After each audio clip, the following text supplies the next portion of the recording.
아. 됐어요. 들리나요? 이번에 욥기 38장과 42장을 맡게 된 양예림, 서혜진, 위정은, 이유나, 박지민이고요. 위 사진은 저희가 필리핀 가서 좀 타가지고 두 쫑쿠가 5개가 모이면 5쫑쿠 사진입니다. 그래서 38장과 39장 먼저 보도록 하겠습니다. 그래서 38장과 39장의 내용은 하나님이 창조주의 지혜와 능력을 자연계를 통해서 설명하시는 부분이라고 생각하시면 되겠습니다. 그리고 제가 그 수업을 안 한 지 2달이 되고 필리핀 갔다 와서 언어 능력을 조금 상실해가지고요. 혹시 못 알아먹으신다면 손을 들고 말해주세요. 그래서 욥은 지금까지 계속 자신이 의롭다고 주장을 해서 도대체 왜 저한테 이런 고난을 주셨나요? 를 물어보면서 주님이 계속 대답해 주기를 원했었죠. 기억이 나나요? 그래서 마침내 38장에 와서 주님이 직접 등장하시게 되는데 주님이 하시는 말씀은 너가 누구이길래 무지하고 헛된 말로 내 지혜를 의심하느냐. 너 일어나가지고 내 말에 한번 대답해봐라. 그래서 이제 허리를 동이고 대장부답게 일어나서 묻는 말에 대답해보아라고 이야기하십니다. 여러분들도 허리를 약간 살짝 동여 보시고요. 묻는 말에 대답해 보시기 바랍니다. 첫 번째, 너는 내가 땅에 기초를 놓을 때 너 어디 있었니? 여러분 어디 있었나요? 없었죠. 너가 그렇게 많이 알면은 내 물으면 한번 대답해보라. 그럼 욥기가 대답할 수 있었을까요? 없었던 거죠. 두 번째, 내가 바다를 처음 만들고 지금 여기 문으로 그것을 가둔다라는 뜻 자체가 바다가 가지고 있는 해안 선을 만들었죠. 그래서 바다가 어느 정도 넘치지 않게끔 그 조절해 주신 거 누구냐? 누구예요? 하나님이시죠. 그 다음에 땅의 너비를 온전히 다 측량할 수 있다. 자, 이과 나 다 측량할 수 있다. 없죠. 그 다음에 홍수와 우레, 번개를 내가 다 조절할 수 있다. 자, 이거 누가 하셨습니까? 하나님이 하셨습니다. 욥기가 점점 줄어들고 있는데요. 그리고 이거 사진은 양예림 자매님이 그 까빌라우 섬에서 찍은 사진 중에 어떻게 삼성이띠를 딱 찍으셔가지고 그래서 여기서 네가 삼성이띠를 풀 수 있느냐 이 말은 즉슨 별자리를 여러분들 찢을 수가 있어요? 풀 수 없습니다. 너가 할 수 있어? 없어요. 그 다음에 타조에게 지혜를 베풀지 않고 총명을 주지 않았다고 했는데 타조가 알을 놓을 때 어디다가 낳냐면요 땅에다가 그냥 낳아요. 그래서 지열, 땅의 열로 어떻게든 부화가 되겠거니 해서 땅에 놨는데 사실 다른 동물들이 지나가다가 밟으면은 깨지는 거죠. 거기까지 생각을 못했죠. 근데 그 타조의 멍청함 또한 주님이 다 하나님의 질서 안에 있다는 것입니다.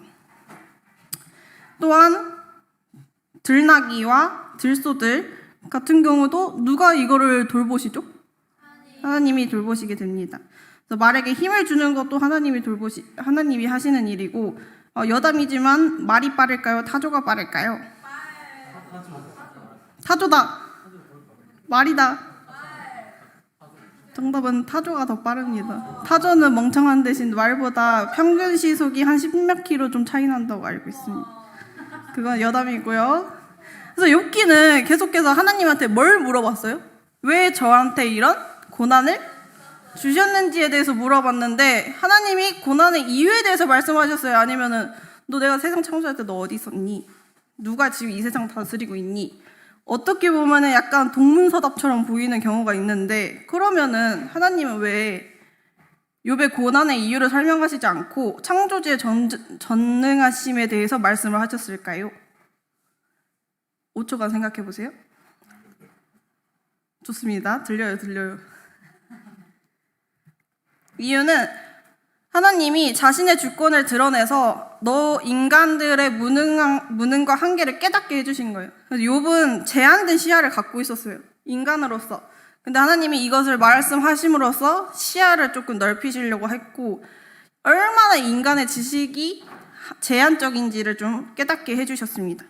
그래서 고난 또한 하나님이 인간이 파악할 수 없는 하나님의 섭리 안에 있음을 밝히셨다고 볼 수 있습니다. 그리고 이제 40장이랑 41장 보도록 할게요. 그렇다면 이렇게 38장과 39장을 여러분 보셨으면 아시겠지만 거의 방금 제가 8개 추린 거 이외에 70개가 더 있거든요. 70개의 질문을 계속 하세요. 그럼 요번 하나님께 회개했을지 한번 대화를 볼게요. 자, 하나님이 트집 잡는 자가 전능자와 다투겠느냐. 여기서 트집 잡는 자가 누구죠? 그렇죠. 죄송해요. 하나님을 탓하는 자는 대답할지니라. 여기서 하나님을 탓하는 자는 누구죠? 욥아 대답해 보아라 했을 때 욥이 대답을 합니다.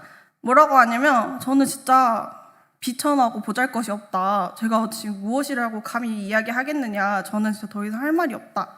라고 고백을 합니다. 그럼 여러분들 생각했을 때 욥은 회개를 했을까요? 안 했을까요? 손가락으로 표시해 볼까요?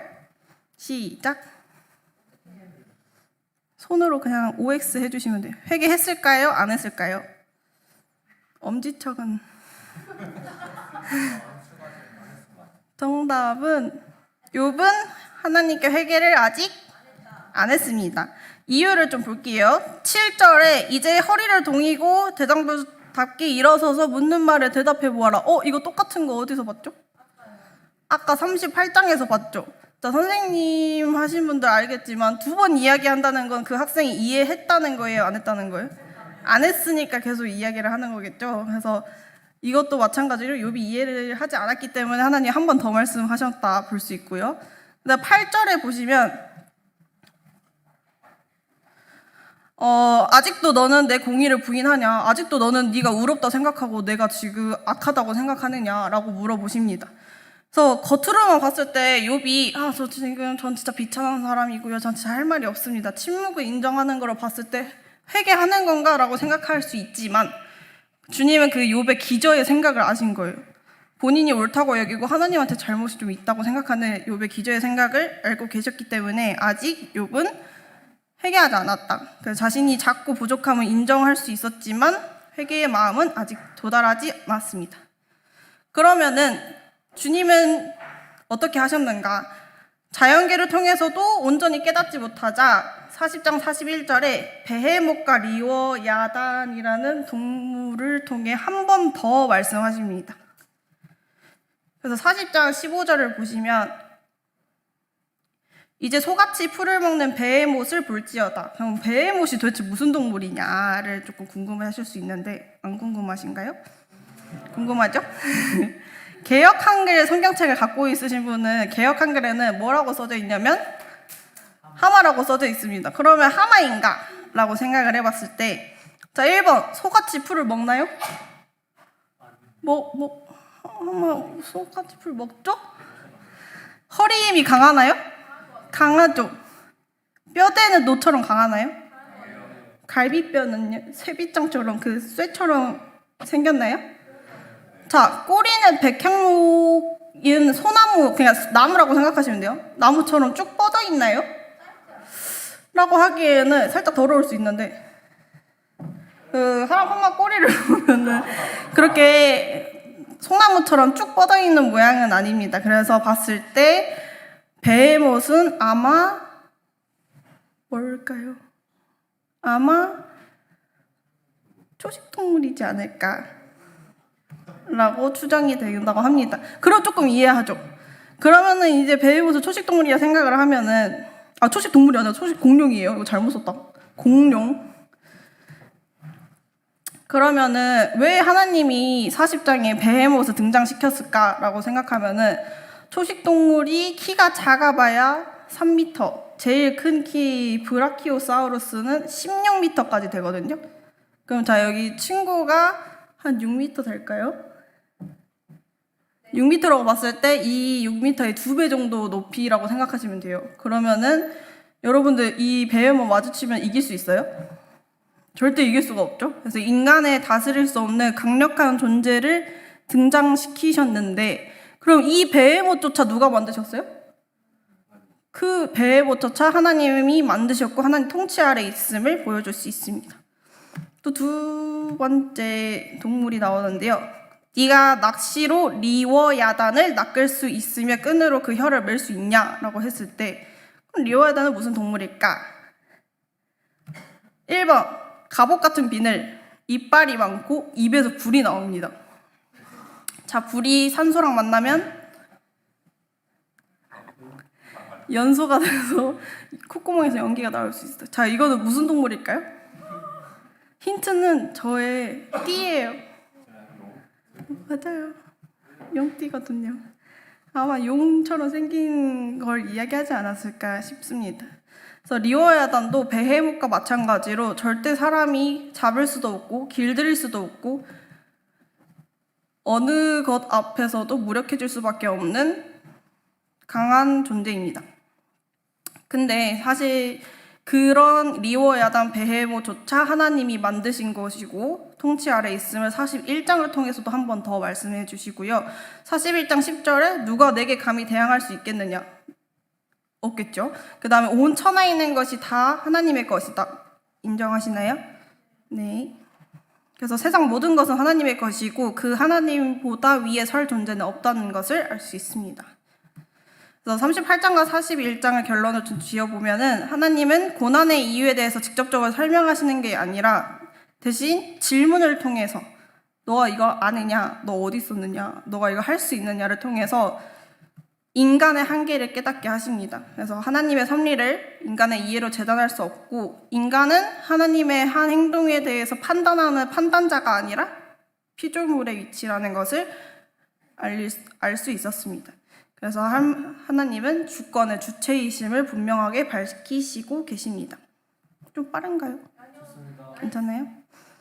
자, 그래서 42장에 아까는 욥이 아직 덜 회개했죠? 42장에 회개하는 욥이 등장하게 됩니다. 보시면은 욥이 하나님께서는 못하시는 일이 없다. 주님의 계획은 어김없이 이루어진다는 걸 이제 알고 이제 깨달았다는 것을 고백하게 됩니다. 그 다음 38장에 무지한 말로 생각을 어둡게 하는 자가 누구냐라고 물어보셨죠. 그거에 대한 답을 욥이 42장에서 잘 알지도 못하면서 감히 주님의 뜻을 흐려놓은 한 자가 바로 저입니다라고 고백하게 됩니다. 그래서 욥은 그동안 하나님이 어떤 분이시라는 것을 뭘로 만들었대요? 귀로만 들었는데 이제는 뭘로 주님을 뵀습니까? 눈으로. 입을 같이 열어볼까요? 피곤할 때는 같이 대답을 하면은 덜 피곤해요. 자, 그래서 욥은 귀로만 들었던 주님, 지식적인 신앙에서 눈으로 뵙는 주님, 인격적인 만남을 했다고 볼 수 있습니다. 그래서 귀로는 하나님이 창조주시고 전지전능하라는 걸 알지만 욥은 진정으로 그것을 깨닫지 않고 있다가 이번 사건을 통해서 이제서야 주권을 몸으로 깨닫고 인격적으로 만남을 할 수 있었다는 것을 알 수 있습니다. 그래서 욥은 고난을 통해서 하나님을 만났고요. 하나님의 위치와 욥의 위치를 깨닫게 되었습니다. 예를 들자면 예림자매님이 생각하신 예시인데 재원이한테 주택청약 이야기를 하면은 재원이는 그 뜻을 다 이해할 수 있을까요? 강유리한테 적금 이야기를 하면 강유리 그거를 엄청 노력한다고 해서 이해할 수 있을까요? 전혀 이해할 수 없겠죠. 우리는 하나님이 행하신 이유를 인간의 머리로는 이해할 수 없음을 인정해야 되는 부분이라고 생각합니다. 귀엽죠? 그래서 이제 욥은 6절에서 그러므로 저는 제 주장을 거두어 드리고 티끌과 잿더미 위에서 앉아 회개합니다라고 고백하게 됩니다. 회개는 어디서부터 시작할까요? 될까요? 좋아요. 들려요. 회개는 나의 죄를 먼저 인정하고 내 고집, 내 주장, 내 기준을 내려놓는 것에서부터 시작이 됐는데 욥은 그것을 하게 되었죠. 자, 그러면 여러분들 이미 욥을 많이 했기 때문에 이거는 쉽게 대답할 수 있는데요. 욥이 회개하는 이유는 욥이 죄를 지었기 때문인가요? 대답 안 한 사람은 집중을 안 하는 건가요? 아니죠. 욥은 하나님은 이미 1장에서 욥을 의인으로 인정을 하셨습니다. 그래서 욥은 회개를 통해서 내가 죄인임을 회개한 것이 아니라 하나님의 주권을 나의 이해 안에서 제한하려고 했던 그 태도를 내려놓았다고 볼 수 있습니다. 그래서 결국 고난을 통해서 욥은 하나님을 만나게 되었습니다. 7절과 9절에서는 하나님이 친구들에게 대해 책망을 하십니다. 너희가 나를 가리켜 말한 거는 내 종 욥의 말같이 옳지 못함이라. 너는 가가지고 욥한테 가가지고 너희를 위해서 번제를 드리면 그 욥이 너희를 위해서 기도할 것이다 라고 이야기하십니다. 그래서 하나님은 친구들이 욥보다 훨씬 옳지 못하다라고 입장을 가지고 계시고요. 그리고 하나님은 욥을 뭐라고 지금 반복해서 말하고 있죠? 내 종 욥이라고 하고 있는데, 내 종이라는 호칭은 쉽게 붙여지는 호칭이 아닌 게, 구약에 보면요, 잠시만요. 민수기 12장 7절에 내 종 모세라고 표현이 되어 있고요. 사무엘하 7장 8절에 내 종 다윗이라고 표현이 되어 있습니다. 그래서 나의 종. 그래서 하나님께 속하고 하나님께 인정받은 자에게 주어지는 호칭이라고 볼 수 있고요. 또한 그렇기 때문에 하나님은 그 고난 속에서 하나님께 진실하게 나아간 욥을 인정하신 거라고 볼 수 있습니다. 그래서 친구들은 죄의 인식에 대해서 잘못된 생각 세 가지를 갖고 있었는데, 첫 번째 보응신학, 이게 뭐였죠? 잘못하면 벌 받고, 잘하면 상 받고, 순종하면 복 받고, 불순종하면 저주 받고, 죄를 지었기 때문에 너가 고난을 받은 것이다가 보응신학이라는 아주 간단한 잘못된 논리를 갖고 있었고요. 또한 이 모든 상황을 자신들의 상식에 제한을 시켜서 하나님이 하신 거를 자신들의 상식 안에 가두려고 했던 부분, 그 다음에 하나님이 하신 것을 설명하려는 태도 자체가 매우 교만하다라고 볼 수 있습니다. 그래서 의인도 고난 받을 수 있고 이유를 항상 알 수 있는 것은 아니지만 하나님은 여전히 누구시다? 하나님이시다. 자, 그러면 욥이 회개까지 다 했습니다. 재판은 다 마무리가 됐는데 이제 무너져 있는 욥의 일상이 되돌아와야 되는 차례가 왔습니다.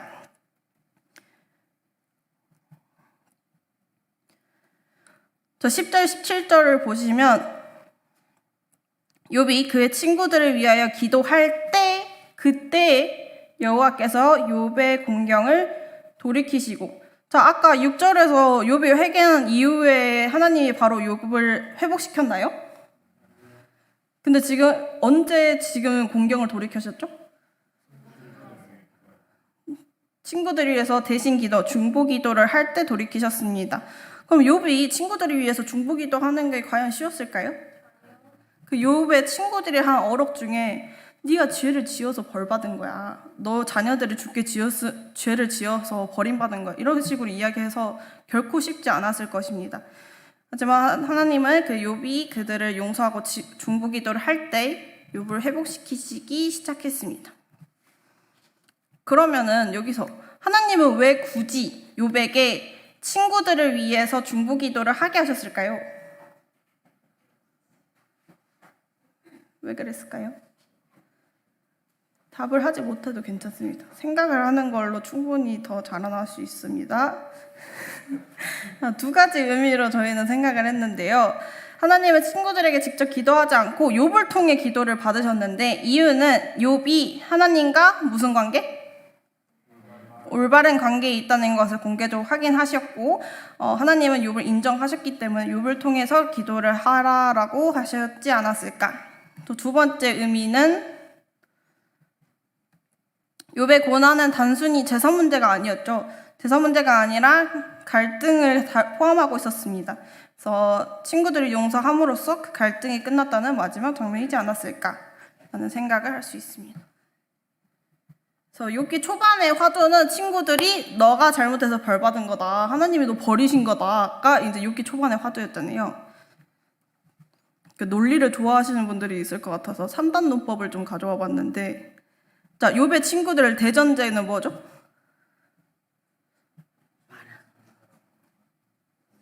읽으세요. 죄를 지으면 고난을 받고 하나님이 버리신다가 대전제였어요. 그래서 소전제, 욥이 큰 고난을 받았다. 결론, 그러면 욥은 죄를 지었고 하나님이 버리셨다. 이게 이제 욥의 친구들의 3단 논법이잖아요. 그렇죠? 자, 이거 한번 반박해 봅시다. 어떻게 반박할 수 있을까요?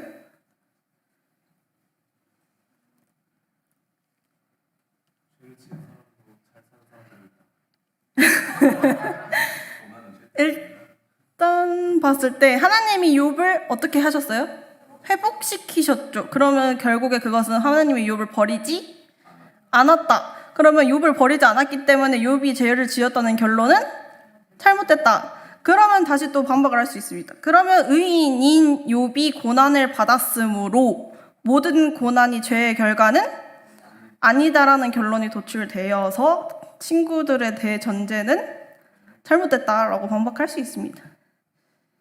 그래서 하나님은 욥을 회복시키심으로써 친구들의 주장을 반박하셨고 죄로 인해서 고난받는 게 아니고 난 너를 버리지 않았다는 것을 증거하셨습니다. 욥은 고난 전에 1장을 보시면 아들 몇 명? 7과 딸 3명 같이 대답해 볼게요. 자, 양이 낙타가 소가 암나기가 자, 이거를 얼마나 더 주신다 했어요? 배를 2배를 주신다 했어요. 그럼 정확하게 2배가 되는지 한번 봅시다. 42장에 보면은 또 아들 7과 딸 셋을 주셨고, 자, 양 7,000마리에서 곱하기 2하면 14,000 맞죠? 자, 3,000에서 곱하기 2하면 6,000, 소에서 500 곱하기 2면 1,000. 저는 사실 이거 보고 주님이 참 그냥 그 전보다 좀 더 주신다고 하시지 뭘 이렇게 2배를 정확하게 쓰실지라는 생각에 좀 정말 철저하시다라는 생각이 들었습니다. 그래서 정확하게 배를 주셨다. 대신에 그 회복된 자녀의 수는 14명, 6명으로 늘어난 게 아니라 동일하게 됐는데요. 왜 동일하게 되냐면요. 동물과 재산은 이 땅에서 사라질 수 있죠. 근데 회복된 자녀는 하늘에 존재하기 때문에 총 14명과 6명의 딸이라고 볼 수 있습니다. 물론 수학적으로 완벽하게 맞진 않지만 사람의 경우는 좀 특이하게 생각하시면 될 것 같고요. 근데 이제 이 부분은 항상 의문점이 낳는 부분이긴 하죠. 가족과 자식 잃은 슬픔이 대체 가능한가에 대해서 사실 저는 이 부분에서 온전히 알 수 없으나 가족과 자식을 잃은 슬픔을 새로운 자식이 왔다 그래서 완전히 치유될 수 있지는 않을 수 있으나 하나님은 딸들의 이름을 성경에 기록하시고 딸들이 유산을 상속받을 수 있는 것을 하게 하시는데요. 이것은 고대 근동문화, 고대 그 나라에서는 매우 혁명적인 모습이라고 볼 수 있습니다. 그래서 하나님은 욥에게 단순히 재산을 다시 불려주는 물질 보상을 하신 게 아니라 관계적으로 존엄적으로 회복시키시려고 하셨다라고 볼 수 있습니다. 그 다음에 욥의 말년은 어땠나요, 여러분? 사람은 언제나 죽습니다. 욥은 나이가 들어서 기한이 차서 죽었다는 건 아파서 죽은 건지 아닌 것 같고요. 나이가 들어서 자연스럽게 평안하게 온전하게 인생을 마무리했다고 볼 수 있습니다. 그래서 핵심은 욥의 인생 전체가 고난으로 끝난 것이 아니라 평안으로 끝났다고 볼 수 있습니다.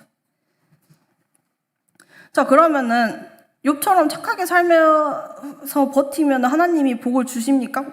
무조건? 아니라고 볼 수 있습니다. 그래서 욥은 내가 회복하기 위해서 신앙을 계속 지켜왔던 게 아닙니다. 그리고 회복하는 시점도 욥이 통제했습니까? 하나님이 통제했습니까? 하나님이 통제하셨습니다. 그래서 회복 또한 하나님의 결정 아래 있음을 알 수 있습니다. 그래서 42장을 통해서 욥은 하나님을 새롭게 알게 되었고요. 하나님과 피조물 위치를 기억하게 되었고 귀로 듣던 하나님에서 눈으로 뵙는 하나님이 되었습니다. 감사합니다. 그래서 고난의 목적은 내가 나한테 왜 이런 고난을 주셨나 이런 해답을 얻는 것이 아니라 그 고난 속에서 하나님을 새롭게 만나는 것, 그 다음에 하나님은 인간의 이해를 초월하셨다는 것을 여러분들이 알고 계시면 되고요. 혹시 지금 고난 속에 계신다면 하나님을 더 알게 될 수 있는 기회라고 생각해 보시기를 희망합니다. 저조차 쉽지 않지만요. 그래서 저는 이 38절부터 42장을 하면서 그 생각난 CCM이 있었어요. 아시는지 모르겠는데 혹시 이거 노래 아시나요? 아는 사람?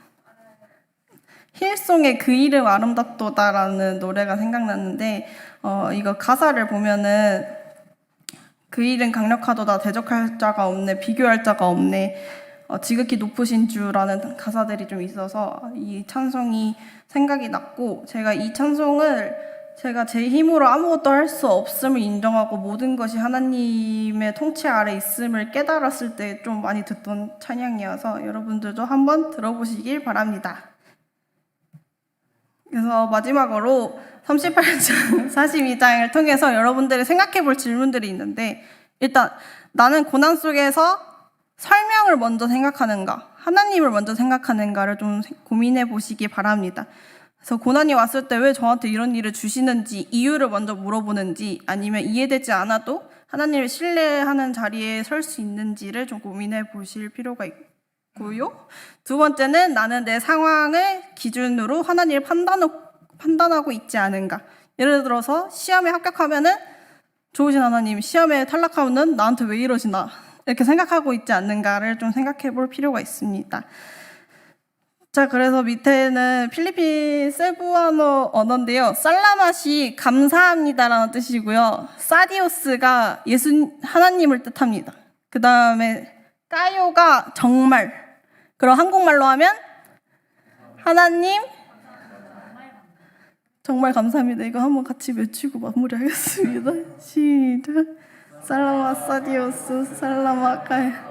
자, 이상으로 마치도록